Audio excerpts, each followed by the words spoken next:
Hello students. आज हम लोग जो है कैकेयी अमिताभ के बचे हुए शीर्षक पाठ को पढ़ेंगे और मैं आपको इसकी व्याख्या दूंगा, साथ ही साथ समझाऊंगा कि इसमें आगे क्या कहा गया है। मैं इसकी सरल व्याख्या आपके सामने प्रस्तुत कर रहा हूँ। तो हम लोगों ने इससे पहले पढ़ा था कि रानी कैकेयी कहती हैं कि दुर्बलता का चिन्ह ही शपथ लेना है।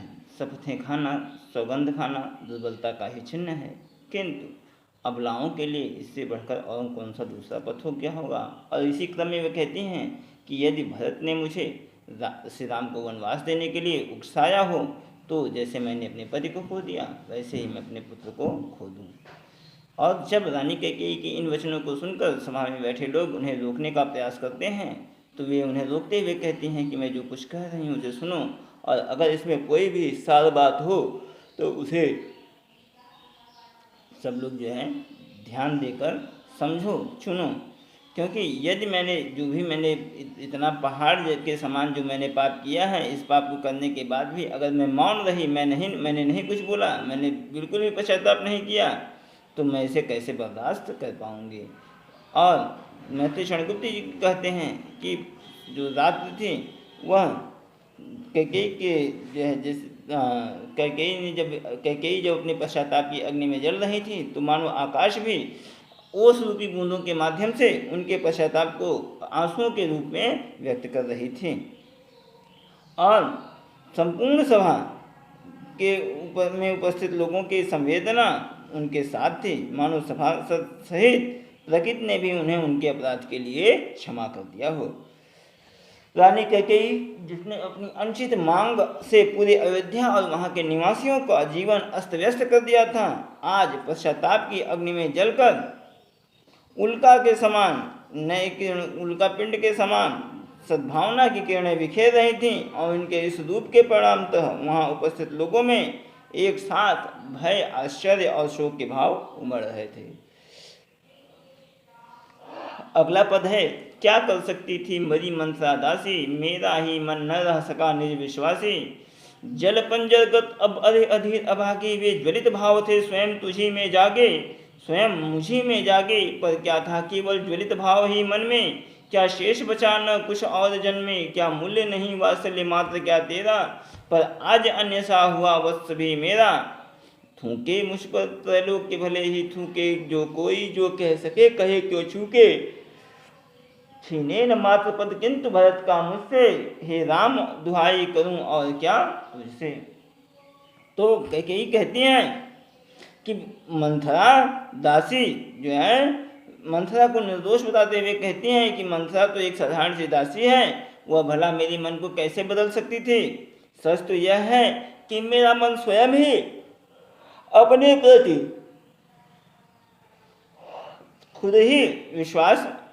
खुद के प्रति ही अविश्वासी हो गया था।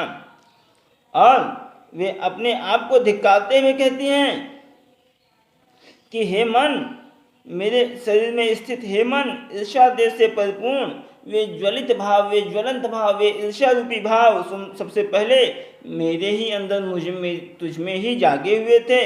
तत्पश्चात अगले ही क्षण वे सभा को कहती हैं कि क्या केवल मेरे मन में ईर्ष्या की ही भावना थी, क्या मेरे मन में कुछ अन्य कोई भी भावना शेष नहीं था।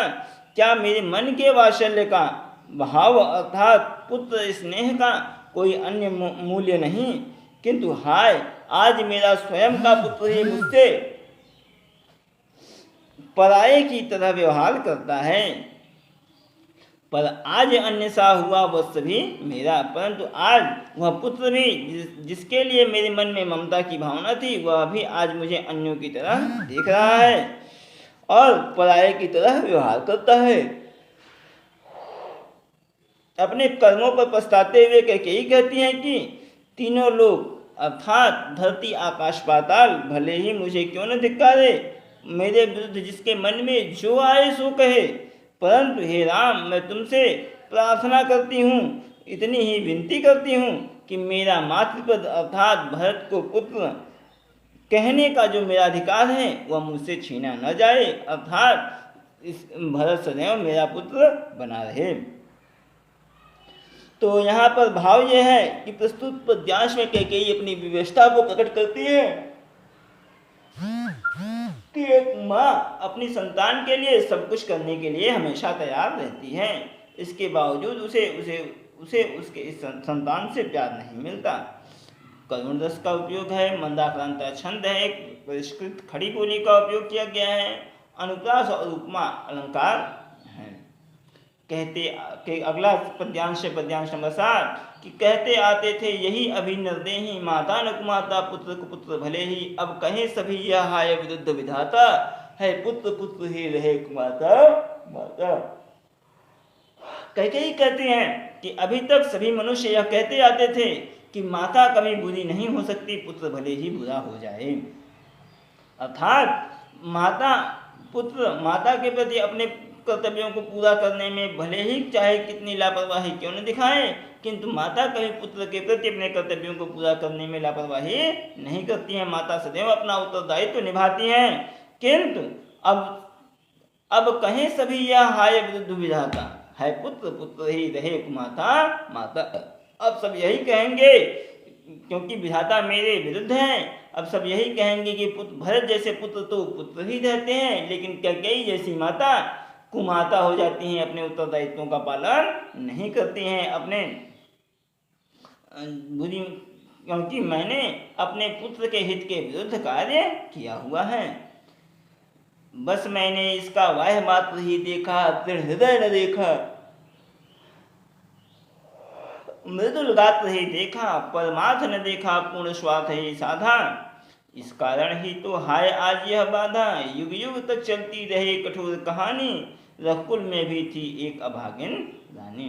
कैकेयी कहती हैं कि मैंने अपने पुत्र भरत का केवल बाहरी स्वरूप ही देखा, उसके दृढ़ हृदय को मैं न जान सकी, मैं न समझ सकी, मेरी दृष्टि बस उसके कोमल शरीर तक गई, अर्थात मैंने भरत के केवल कोमल शरीर को देखा, मैं भरत के परमार्थी स्वरूप को, सबके कल्याणकारी भरत के कल्याणकारी स्वरूप को जान नहीं पाई। इसी कारणों से मैं आज इन समस्याओं से घिरी हुई हूँ, आज इस अपयश को झेल रही हूँ, आज इस परेशानी में पड़ी हुई हूँ और मेरा जीवन दूभर हो गया है। अब तो युगों युगों तक मैं दुष्ट माता के रूप में गिनी जाऊंगी, युग युग तक चलती रहे कठोर कहानी, रघुकुल में भी थी एक अभागिन रानी। अर्थात अब युगों युगों तक मेरे इस कुमाता होने का जो दायित्व है वह चलता रहेगा और सभी कहेंगे कि रघुकुल में भी एक अभागी रानी कैकेयी थी, जिसे स्वयं उसके पुत्र ने भी त्याग दिया है। तो काव्य सौंदर्य की बात करें तो यहाँ करुण रस का उपयोग है। माता कैकेयी द्वारा भरत को न पहचान पाने का, भरत के मन के भाव को न पहचान पाने के कारण उनके प्रति पश्चाताप का भाव व्यक्त किया गया है। साथ ही साथ समाज में होने वाले अपयश से उन्हें अत्यधिक चिंतित दिखाया गया है। भाषा खड़ी बोली है, छंद मंदाक्रांता है और यहाँ पर उपमा और अनुप्रास अलंकारों का अति सुंदर प्रयोग किया गया है।